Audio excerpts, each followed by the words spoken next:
Wicket নিয়ে কোনো জোর আপত্তি চলবে না। এবার স্পোর্টিং উইকেট হয়েছে, মাইক হেসন স্বীকার করে নিয়েছেন যে ভালো উইকেটে খেলা হচ্ছে এবং বাংলাদেশ তার সেরা ক্রিকেটটা খেলছে। এই যে সেরা ক্রিকেটটা খেলা, নাহিদ রানা তার দুর্দান্ত ছন্দ দেখিয়েছেন এবং 5 উইকেট নিয়েছেন প্রথমবারের মতো। তিনি দেখিয়েছেন তিনি কতটা বিপজ্জনক একজন বোলার। পাকিস্তানকে পেলে যে কোনো সময় তিনি এফুর করে দিতে পারেন। নির্মাণে নাম্বার 1 শাহ সিমেন্ট। আমি এখন আলোচনা করব দ্বিতীয় ওয়ানডে নিয়ে। দর্শক সমকালের ফেসবুক পেজ এবং ইউটিউব চ্যানেলে আপনাদেরকে স্বাগত। আমরা জানি যে বাংলাদেশ এবং পাকিস্তানের মধ্যে যে সিরিজটা চলছে, এই সিরিজটা অত্যন্ত গুরুত্বপূর্ণ বাংলাদেশের দিক থেকে, তেমনি পাকিস্তানের দিক থেকেও। বাংলাদেশের দিক থেকে কেন গুরুত্বপূর্ণ সেটা আপনারা ইতিমধ্যে জানেন এবং আবারও একবার আমি স্মরণ করিয়ে দিচ্ছি। এই সিরিজটা বাংলাদেশ ভালোভাবে শেষ করতে পারে, অর্থাৎ যদি পাকিস্তানকে হোয়াইট ওয়াশ করতে পারে তাহলে যে অ্যাচিভমেন্ট হবে, পয়েন্ট অর্জন হবে, সেই পয়েন্ট দিয়ে বাংলাদেশ জাম্প করবে র্যাঙ্কিংয়ে। অর্থাৎ বাংলাদেশকে যদি 2027 সালের ওয়ানডে বিশ্বকাপ সরাসরি খেলতে হয়, সেই ক্ষেত্রে 31 মার্চ 2027 সালে আপনাকে অবশ্যই 7 থেকে 8 এর মধ্যে থাকতে হবে র্যাঙ্কিংয়ে। বাংলাদেশকে যদি সেই অবস্থানে পৌঁছাতে হয় তাহলে প্রতিটা সিরিজ সামনে যেগুলো আসবে সেই সিরিজগুলো জিততে হবে। কোনো কারণে যদি আপনার সিরিজগুলো হেরে যান তাহলে যেটা হবে, পয়েন্টের উঠানামা করতে থাকবে, একটা ঝুঁকি তৈরি হবে।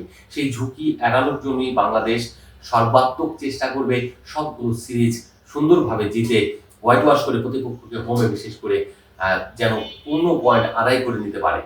তো সেক্ষেত্রে মৌসুমটা শুরু হলো পাকিস্তানকে দিয়ে এবং বছরের প্রথম সিরিজ বলতে পারেন। বিশ্বকাপ পরবর্তী বিশ্বকাপে বাংলাদেশ খেলেনি, তার একটা ক্ষত রয়েছে। সেই ক্ষত ওভারকাম করার জন্য নতুনভাবে যাত্রা, সেই যাত্রায় বাংলাদেশ শুরুটা ভালো করেছে এবং আশা করা যায় আজকে নয় কালকে, যেটা হচ্ছে শুক্রবার, বাংলাদেশ তৃতীয় এবং সিরিজ নির্ধারণী ম্যাচটি খেলবে। সেই তৃতীয় ম্যাচে যদি বাংলাদেশ জিতে যায় তাহলে সিরিজ নিজেদের করে নিতে পারবে এবং পরবর্তী ম্যাচ যে 15 তারিখে হবে সেটাও আশা করা যায় জিতবে।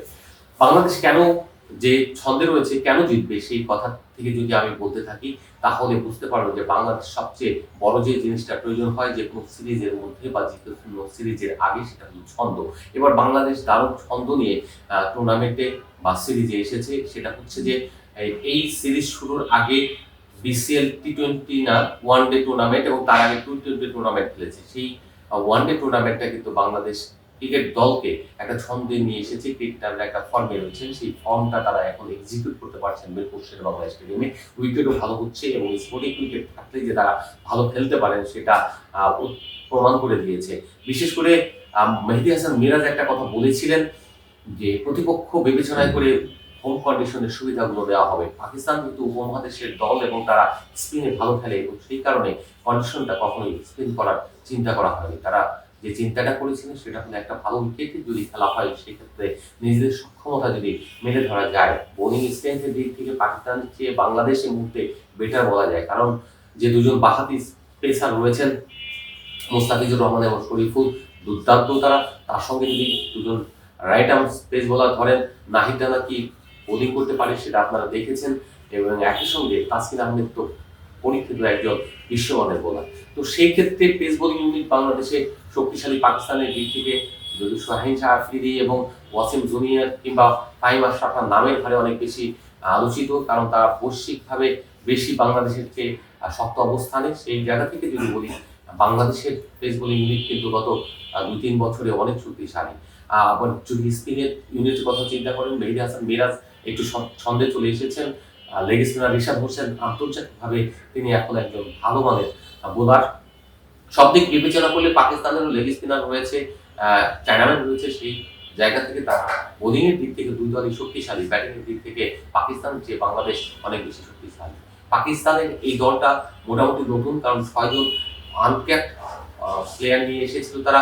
সেখান থেকে 4 জনের অভিষেক হয়েছে প্রথম ম্যাচে। সেই 4 জনের কেউই সেভাবে ভালো করতে পারেনি, যদিও আন্তর্জাতিক মঞ্চে এসেছে। যখন পক্ষে খেলতে আসবেন তারা আনকোরা নন নিশ্চয়ই, যেহেতু তারা ডোমেস্টিক এবং তারা যে এই টিমের বা সায়েন্সের খেলা হয় তাদের, সেই জায়গায় তারা ভালো ক্রিকেট খেলেছেন। সেই পারফরমেন্সের ভিত্তিতে জাতীয় দলে ডাক পেয়েছেন, যাতে আগামী বিশ্বকাপের জন্য তারা প্রস্তুত হয়ে খুব ভালো ক্রিকেট খেলতে পারেন। সেই জন্য সেই প্রস্তুতির শুরুটা বাংলাদেশকে দিয়ে হলো। অভিষেকে তারা ভালো করতে না পারলেও যেটা নাহিদ রানা বলেছেন, পরবর্তী দুটো ম্যাচে পাকিস্তান চেষ্টা করবে ওভারকাম করতে এবং তারা সেরা ক্রিকেট খেলতে। বাংলাদেশ ছন্দ পেয়ে গেছে এবং এই ছন্দ ক্যারি করতে পারলে যে কোনো মূল্যে পাকিস্তানকে হারাতে পারবে এবং পাকিস্তান যত শক্তিশালী হোক না কেন, যেভাবেই বাউন্স ব্যাক করার চেষ্টা করুক না কেন, বাংলাদেশ তার চেয়ে বেটার ক্রিকেট খেলে জিতবে সে প্রত্যাশা অবশ্যই করা যেতে পারে। কারণ বাংলাদেশের মুহূর্তে ব্যাটিং লাইন আপে যারা রয়েছেন তারা ইনএক্সপেরিয়েন্স বলতে কেউ নেই, এখানে সবাই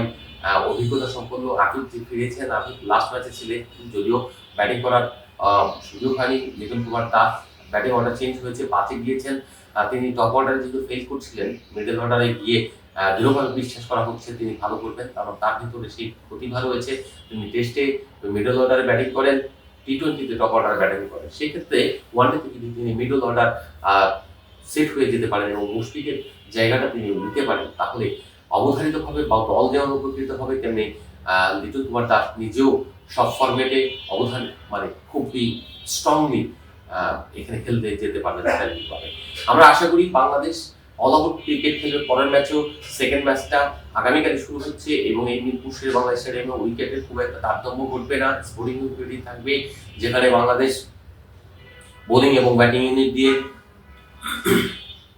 সেরা ক্রিকেটটা খেলার চেষ্টা করবে। কারণ হচ্ছে আপনার যে ইউনিটটা রয়েছে, এই ইউনিটের কিন্তু সবাইকে ফলো করে দেখার সুযোগ হয়নি। 35.1 ওভার, 30.1 ওভার, 4 ওভারে 4 বলে তারা অল আউট হয়েছে পাকিস্তান। সেই ক্ষেত্রে বাংলাদেশ যেটা করেছে 15.1 ওভারে তারা ম্যাচটা জিতে নিয়েছে। তানজিদ হাসান তামিম খুব ভালো ক্রিকেট খেলেছেন। নাজমুল হোসেন শান্ত তিনি খুব ছন্দে ছিলেন না, কিন্তু টেস্টে খুব ভালো ছন্দে ছিলেন। ওয়ানডেতে মোটামুটি ভালোই করছিলেন। তার জায়গাতেও তিনি একটা ছোট লক হলেও করেছেন।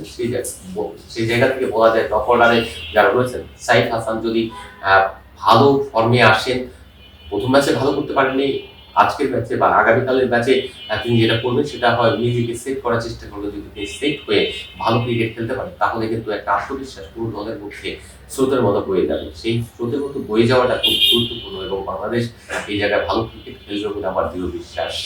এখানে ব্যাটিং লাইন আপ শক্তিশালী, কারণ 7-8 পর্যন্ত ব্যাটিং লাইন আপ রয়েছে। 3 জন পেসার যদি বাদ দেন, তাহলে সবাই কিন্তু ব্যাটিং করতে পারে। সেমি অলরাউন্ডার হিসেবে আপনি যদি মেহেদী হাসান মিরাজকে যদি সেমি অলরাউন্ডার বলেন, তাহলে একইভাবে রিশাদ হোসেনকেও আপনার সেমি অলরাউন্ডার বলতে হবে। পেস বোলিংয়ে নেই, কিন্তু সৌম্য সরকারের না থাকাটা যেমন একটা মনে হচ্ছে তাকে বঞ্চিত করা হয়েছে। তিনি টপ অর্ডারের সাইফকে দেখতে গিয়ে সাইফ যেহেতু ধারাবাহিকভাবে মোটামুটি ভালো খেলেছিলেন, সেই জায়গায় থেকে সৌম্য সরকারের জায়গায় সাইফকে অবধারিতভাবে আপনার জায়গা দেওয়া হয়েছে এবং খেলার সুযোগ করে দেওয়া হয়েছে। কিন্তু সৌম্য যে নকটা করেছিল ওয়েস্ট ইন্ডিজের বিপক্ষে, তাতে তিনি রিজার্ভ করেন যে ম্যাচ খেলার যোগ্য তিনি এবং তাকে সুযোগ দেওয়া উচিত ছিল। কারণ পরবর্তী যেসব সিরিজগুলি আছে, নিউজিল্যান্ড এবং সাউথ আফ্রিকা বলেন বা যেখানে খেলতে যাবে, সেখানে বাংলাদেশের কিন্তু সৌম্যর মতো একজন ব্যাটার দরকার পড়বে। সৌম্য কিন্তু নিজেকে অনেক পরিবর্তন করে নিয়েছেন এবং সেই জায়গায় তিনি এখন ভালো করছেন। অর্থাৎ বাংলাদেশের মিরপুরের কন্ডিশনও ভালো খেলাটা তার একটা ডাউন উইকেটে এসে কিংবা নিচু হয়ে যে খেলা, সেই খেলার প্র্যাকটিসটা তিনি করে নিয়েছেন। অভ্যস্ত হয়ে যাওয়ার পরে সৌম্যকে কোনোভাবেই আপনার বাইরে রাখা উচিত না। একইভাবে যদি আমি চিন্তা করি, সাইফকে যদি আপনি 4 নম্বরে নিয়ে যান কিংবা আপনি 3 নম্বরে সাইফকে খেলিয়ে যদি নাজমুল হোসেন শান্তকে 4 নম্বরে নিয়ে যান, তাহলে কিন্তু অসুবিধা হয় না। আফিফ হোসেন অনেকদিন ধরে এই টিমে খেলছেন, তার সঙ্গে এইচপিতেও তাকে জায়গা করে দেওয়া হয়েছিল। সবকিছু মিলিয়ে যদি চিন্তা করা হয়, তাহলে আফিফের ডিজার্ভ করে যে তিনি এখানে জাতীয় দলে ফেরাটা, কিন্তু তার মানে এই নয় যে তাকে এখনই সুযোগ দিয়ে দেওয়া হবে।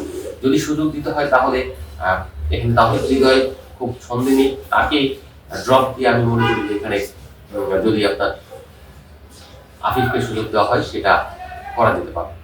অনেক প্লেয়ার রয়েছে এখন ব্যাটিং ওভারটা খুবই সমৃদ্ধ, শুধুমাত্র তাদেরকে এক্সপিরিয়েন্স এবং ক্যারি করাটা খুবই ইম্পর্টেন্ট। মেহেদী হাসান মিরাজ বলেছেন তারা এই টিমটাকে সেট করার জন্য 2027 সাল পর্যন্ত ক্যারি করবেন, যারা শুধু হয়তো 1-2 জায়গায় ইন এন্ড আউট হবে, কিন্তু বাকিরা সবাই ঠিকই থাকবে। কারণ হচ্ছে এই প্লেয়ারগুলি বাংলাদেশে গত কয়েক বছরে পরীক্ষিত। মুশফিকের যদি মাউদুল্লাহ রিয়াদটা চলে যাওয়ার পরে এই জায়গায় তারাই কিন্তু খেলে বাংলাদেশকে এই জায়গায় নিয়ে এসেছেন এবং ধরে রেখেছেন। টি-20তে আমরা দেখছি লিটন কুমার দাস একটি দল নিয়ে 1 বছর ধরে খেলে দলটাকে খুব শক্তিশালী করে গড়ে তুলেছিলেন। যদিও বিশ্বকাপ না খেলাতে তাদের সক্ষমতার প্রমাণ করার সুযোগ হয়নি। তবে আশা করা যায় ওয়ানডেতে এরকম ঘটনা ঘটবে না, কারণ ভারতের ওয়ানডে বিশ্বকাপ হচ্ছে না, দক্ষিণ আফ্রিকা হচ্ছে। আর সেই কারণেই যে ভারতের যে ইজমটা রয়েছে ভারতের সঙ্গে, যে ভারত বিরোধীরা কে কাজে লেগে তারা নিজেরা ফায়দা নিবে সেই অবস্থা নেই। বাংলাদেশ এখন নতুন সরকার এবং সেই সরকার অবশ্যই সব জায়গায় ক্রিকেট খেলার জন্য বা স্পোর্টসকে এগিয়ে নেওয়ার জন্য সুযোগ দিবেন। বাংলাদেশ এই মুহূর্তে পাকিস্তানের সঙ্গে খেলছে। পাকিস্তান ভালো দল, ডেফিনেটলি তারা নবাগত কিছু অনভিজ্ঞ ক্রিকেটার নিয়ে এসেছে এবং তারা দলটাকে বোঝানোর চেষ্টা করবে। একইভাবে বাংলাদেশের নিজের দলটাও নতুন শুরু বলা যায় এবং তারা এই দলটাকে এগিয়ে নেওয়ার জন্য সর্বাত্মক চেষ্টা করবে এবং সেইটা অবশ্যই জয় দিয়ে, কারণ জয়টা এই মুহূর্তে খুবই ইম্পর্টেন্ট। আবার বলছি যে পয়েন্ট অর্জন করা এবং র্যাঙ্কিং উন্নতি করার জন্য পয়েন্টগুলো খুবই গুরুত্বপূর্ণ এবং বাংলাদেশ সর্বোচ্চ চেষ্টা করবে যে মেহেদী হাসান মিরাজরা যে সবগুলো ম্যাচ জিতে পূর্ণ পয়েন্ট নিয়ে 10 থেকে 9 নম্বরে জাম্প করা। যদি এই জায়গাগুলো মৃত হয়ে সফল হতে পারে তাহলে পরবর্তী যে সিরিজগুলো রয়েছে, এপ্রিলে নিউজিল্যান্ড আসবে। নিউজিল্যান্ডের একটা ভিজিটিং টিম অলরেডি রয়েছে যারা সবসময় পর্যবেক্ষণে আসে। তাদের দল পাঠানোর আগে সেই পর্যবেক্ষণ দল কাল যেটা করেছে সেটা মিরপুর শেরেবাংলা স্টেডিয়ামে তারা খেলা দেখেছেন এবং এখানে সমস্ত কিছু পর্যবেক্ষণ করেছেন। করার পর চিটাগং গিয়েছেন আজকে এবং তারা ফিরে এসে কালকে দেশে ফিরে যাবেন। তার মানে হচ্ছে তারা যেসব জিনিসগুলি দেখেন সেটা ফ্যাসিলিটিস দেখেন, সেই ফ্যাসিলিটিস দেখার পর তারা যে সদস্যতা দিবেন এখানে এসে তারা নিউজিল্যান্ড দল খেলবে এবং আশা করা যায় বাংলাদেশ দল যে পাকিস্তানকে হোয়াইট ওয়াশ করে পরবর্তী সিরিজগুলোতেও নিউজিল্যান্ডকে যে এপ্রিলে হোয়াইট ওয়াশ করবে এবং শেষ পর্যন্ত এই ছন্দটা ধরে রেখে অস্ট্রেলিয়ার বিপক্ষে ভালো করবে। দর্শক, এখানেই শেষ করছি। ধন্যবাদ। দেখা হবে।